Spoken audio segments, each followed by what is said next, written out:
তাকদীর নিয়ে প্রিয় ভাইয়েরা বিচলিত হবেন না। আপনার তাকদীরে যা আছে আপনি পাবেন, যা নাই কোশ্চিনকালেও পাবেন না, ফুল স্টপ। আপনার তাকদীরে যা আছে আপনি পাবেন, না পেয়ে আপনি দুনিয়া থেকে যাবেন না, ফুল স্টপ। আর আপনার তাকদীরে যা নাই সারা দুনিয়ার মানুষ মিলে আপনাকে দিতে পারবেন না। এই চিন্তাটা আগে মাথার মধ্যে সেট করেন।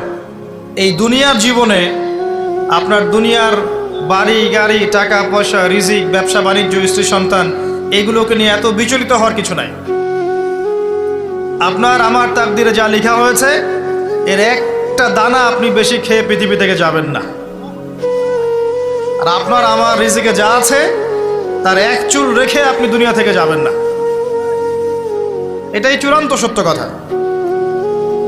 আপনি ঘুষ খান আর সুদ খান আর দুর্নীতি করেন আর মানুষের সম্পদ আত্মসাৎই করেন না কেন, যতটুকু লেখা আছে আপনার তাকদীরে এর বেশি আপনি কিচ্ছু পাবেন না। আর আপনি হালালে থাকার জন্য যতই কষ্ট করেন, হালালে আছেন, সবজি বিক্রি করে খাচ্ছেন, আপনি ছোটোখাটো ব্যবসা করছেন, মানুষ আপনাকে দাম দেয় না, আন্ডার এস্টিমেট করে, গরিব বলে, ফকির মিসকিন বলে, কিন্তু আপনার তাকদীরে যা আছে আপনি সেটাই পাবেন, এর বেশি আপনি কিচ্ছু পাবেন না। হুয়াল আউয়ালু ওয়াল আখির, আল্লাহ পাক প্রথম এবং আল্লাহই শেষ। কুল্লু মান আলাইহা ফান ওয়া ইয়াবকা ওয়াজহু রাব্বিকা যুল জালালি ওয়াল ইকরাম। প্রত্যেকটা বিষয় ফানা হয়ে যাবে, কিচ্ছু থাকবে না। এখন আপনি পৃথিবীতে যা দেখছেন এগুলোর কিছুই থাকবে না।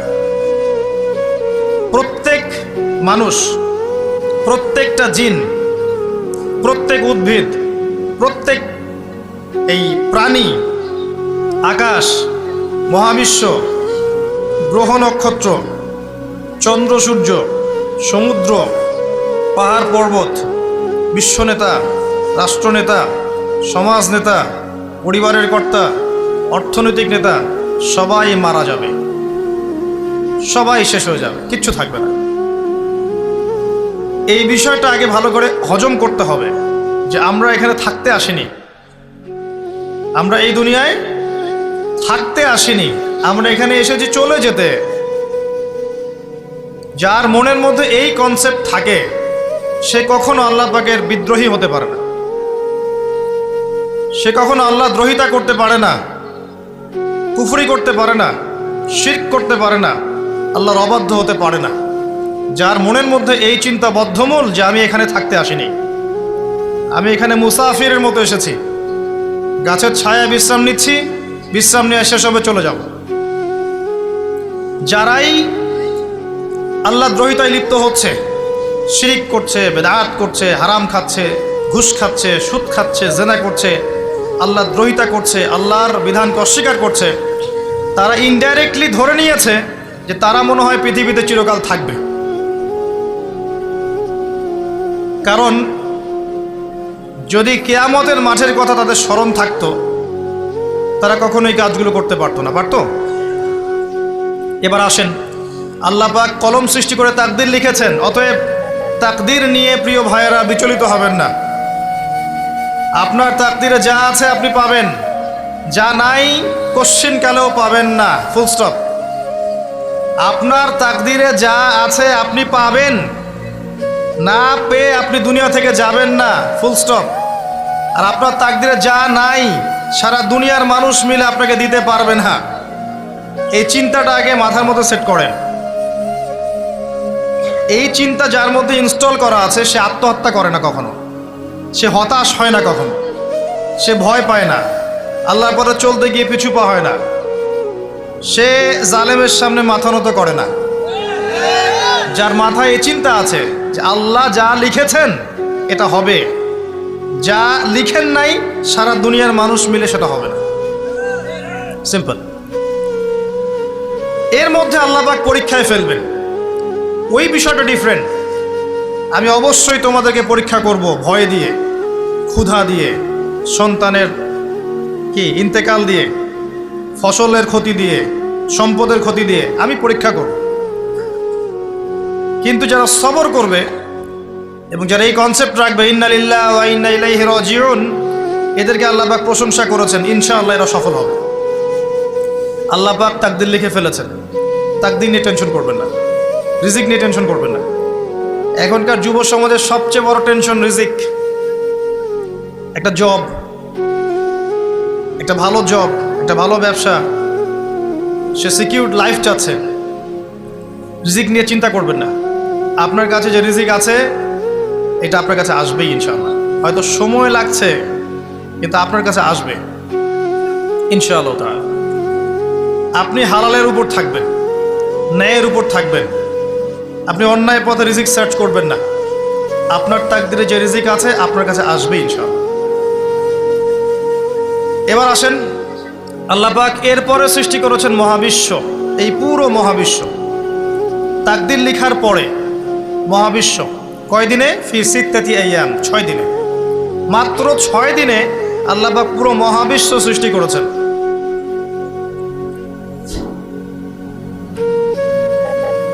হুয়াল্লাযী খালাকাস সামাওয়াতি ওয়াল আরদা ফি সিত্তাতি আইয়াম সুম্মা ইস্তাওয়া আলাল আরশ।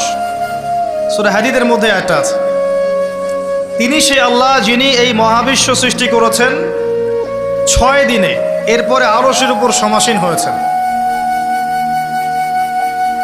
আল্লাহ পাক এর একদিন আমাদের একদিনের মতো নয়, বরং কিয়ামতের মাঠে যেদিন আমরা দাঁড়িয়ে থাকব এই দিনটা হবে আল্লাহর হিসেবে 50,000 বছরের সমান। মানুষ অস্থির হয়ে থাকবে, বিচার শুরু হচ্ছে না কেন। অপেক্ষা করা কাজটা খুব যন্ত্রণাদায়ক, তাই না? কারো জন্য অপেক্ষা করা, অপেক্ষা করে আছেন, 1 ঘন্টা পর আসবে, এলো না, আপনি অস্থির হবেন। 2 ঘন্টা পর এলো না, 10 ঘন্টা পর এলো না, আপনি অস্থির হবেন, পায়চারি করবেন, বই পড়বেন, নাস্তা খাবেন, হাঁটাহাঁটি করবেন, আপনি ব্যাকুল হয়ে যাবেন। অপেক্ষা করা একটা ডিফিকাল্ট কাজ। কিয়ামতের মাঠে মানুষ 50,000 বছর অপেক্ষা করবে, বিচার শুরু হচ্ছে না কি জন্যে। সবাই গিয়ে ধন্না দিবে, প্রথমে আদম আলাইহিস সালাম, তারপরে নূহ আলাইহিস সালাম, ইব্রাহিম, মূসা, ঈসা আলাইহিমুস সালাম। আল্লাহর কাছে একটু সুপারিশ করেন, বিচার যেন শুরু হয় অ্যাটলিস্ট। কেউ কিচ্ছু করতে পারবে না, কারণ সবাই বলবে ইয়া নাফসি, ইয়া নাফসি। দূর থেকে একজনের আওয়াজ আসবে, যিনি ইয়া নাফসি বলছেন না, যিনি বলছেন ইয়া উম্মতি, ইয়া উম্মতি। সবাই তার কাছে যাবে এবং তিনি আমাদের নবী মুহাম্মদুর রাসূলুল্লাহ সাল্লাল্লাহু আলাইহি ওয়াসাল্লাম সিজদায় পড়ে যাবেন এবং তার উম্মার জন্য সুপারিশ করবেন। উম্মার কবিরা গুনাহগার ব্যক্তিদেরকে সুপারিশ করে তিনি জান্নাতে নিয়ে যাবেন ইনশাআল্লাহ। আল্লাহ তাকে ওয়াদা করেছেন, হে নবী, তোমার উম্মতের কোনো ব্যক্তি যদি শিরিক না করে আমার সামনে উপস্থিত হয় আমি তাকে মাফ করে দেব ইনশাআল্লাহ। হাদিসে কুদসির মধ্যেও আছে যে হে আদম সন্তান, তুমি যদি দুনিয়ার সমান পাপ নিয়ে, আসমান জমিন সমান পাপ নিয়ে আমার সামনে দাঁড়াও, কিন্তু আমার সাথে কাউকে শরিক করনি, তাহলে আমি আল্লাহ তোমার সামনে আসমান জমিন সমান ক্ষমা নিয়ে উপস্থিত হব ইনশাআল্লাহ। শোনেন, 1000-999 জন মানুষ জাহান্নামে যাবে, প্রতি 1000-999 জন মানুষ জাহান্নামে যাবে। সহিহ বুখারীর হাদিস 4 বার এসেছে। এখানে ইকুয়েশনটা এমন না যে ম্যাথামেটিক্যালি ক্যালকুলেট করতে হবে, এমন নয়। এটা দিয়ে আধিক্য বোঝানো হচ্ছে, বেশিরভাগই জাহান্নামে যাবে। এই কথা আল্লাহ পাক কিন্তু সূরা আরাফের মধ্যেও বলেছেন 179 নম্বর আয়াতে, ওয়ালাকাদ যারানা লিজাহান্নামা কাসীরাম মিনাল জিন্নি ওয়াল ইনস। একই বিষয়ে কোরআন হাদিস পরস্পর মিলে যায়। এখানে একটা বিষয় বুঝতে হবে, আল্লাহ পাক বলেছেন সূরা নিসার মধ্যে, ইন্নাল্লাহা লা ইয়াগফিরু আন ইউশরাকা বিহি ওয়া ইয়াগফিরু মা দুনা যালিকা লিমান ইয়াশা। আল্লাহ পাক তার সাথে শিরকের গুনাহ মাফ করবেন না, এছাড়া যে কোনো গুনাহ আল্লাহ পাক যাকে ইচ্ছা মাফ করতে পারেন। তার মানে যে বেশিরভাগ মানুষ জাহান্নামে যাচ্ছে তাদের আমল নামায় কোন পাপ থাকতে পারে? কথা বোঝা যাচ্ছে কি? নিঃসন্দেহে তাদের আমল নামায় শিরকের পাপ থাকবে। এটা বুঝতে আপনাকে পিএইচডি করার দরকার নাই। আল্লাহ পাক শিরক ব্যতীত যে কোনো পাপ যাকে ইচ্ছা মাফ করতে পারে। তার মানে তারা জাহান্নামে যাচ্ছে বিকজ অফ শিরক। আমাদের মুসলিমরা এখন শিরক বোঝে না, অমুসলিমরা তো শিরক করেই। যেমন কেউ বলছে ওয়াকালাতিল ইয়াহুদু উযাইরুন ইবনুল্লাহ, ইহুদিরা বলছে উযাইর আল্লাহর সন্তান, নাউযুবিল্লাহ, শিরক। অথচ ওরাই এখন বিশ্বকে রুল করছে, তাই না? ওয়াকালাতিন নাসারা আল মাসীহ ইবনুল্লাহ, নাসারা বলছে যে ঈসা ইবনে মারইয়াম আল্লাহর সন্তান, তাই না? অথচ ওই সভ্যতাই এখন বিশ্বকে রুল করছে। যালিকা কাউলুহুম বিআফওয়াহিহিম, এটা ওদের মুখের কথা, এটা জাস্ট মুখের কথা। আবার অনেক সময় দেখা যায় যে আল্লাহকে বাদ দিয়ে আমরা মাধ্যম পূজাও করছি। অমুসলিমরা তো শিরক করছেই, যারা মুসলিম তারা দেখবেন আল্লাহকে বাদ দিয়ে মাধ্যম পূজা শুরু করেছে। মাজারের পূজা করছে, কবরের পূজা করছে, মৃত ব্যক্তির ওসিলায় পার পাওয়ার চেষ্টা করছে। মুসলিম থেকে দেখবেন তাকদীরকে অস্বীকার করছে, আল্লাহর হালালকে হারাম করছে, আল্লাহর হারামকে হালাল করছে। মুসলিম থেকে দেখবেন যে হাতে একটা আংটি পড়েছে, ভাই কি জন্য পড়েছেন? এই রোগ ভালো হবে আমার। গলায় একটা বালা ঝুলিয়েছে, কোমরে একটা মাদুলি, ভাই এগুলো কেন? এগুলোতে রোগ ভালো হবে। মুসলিমদের কথা বলছে, অমুসলিমদের কথা বাদ দেন। যারা বলছে আল্লাহর সন্তান আছে, ওদের কথা তো বলার দরকার নেই আমাদের, কারণ এগুলো স্পষ্ট শিরক। তবে এতটুকু বলি যে 25শে ডিসেম্বরে যারা বলেছে মেরি ক্রিসমাস, বলেছে না? 25শে ডিসেম্বর যারা বলেছে মেরি ক্রিসমাস, মুসলিমদের মধ্যে এরা স্বীকার করে নিয়েছে যে ওই দিন আল্লাহ রাব্বুল আলামিন ঈসা আলাইহিস সালামকে জন্ম দিয়েছেন। নাউযুবিল্লাহ, নাউযুবিল্লাহ মিন যালিক। আর এটা এত বড় একটা কথা, এই কথা যদি আসমান জমিন আর পাহাড় শুনে রিয়্যাক্ট করতে পারতো, থরথর করে কেঁপে ভেঙে যেত এরা। সূরা মারিয়ামের শেষের দিকে পড়ে দেখেন, وقالوا اتخذ الرحمن ولدا لقد جئتم شيئا إدا تكاد السماوات والأرض يتفطرن منه وتنشق الأرض وتخر الجبال هدا। পরেন অর্থটা, আসমান জমিন পাহাড় যদি এই কথা শুনে রিয়্যাক্ট করতে পারতো, এরা চৌচির হয়ে যেত। এত বড় একটা কথা বলেছো তোমরা, ঈসা আলাইহিস সালামকে আল্লাহ পাক জন্ম দিয়েছেন, আউযুবিল্লাহ।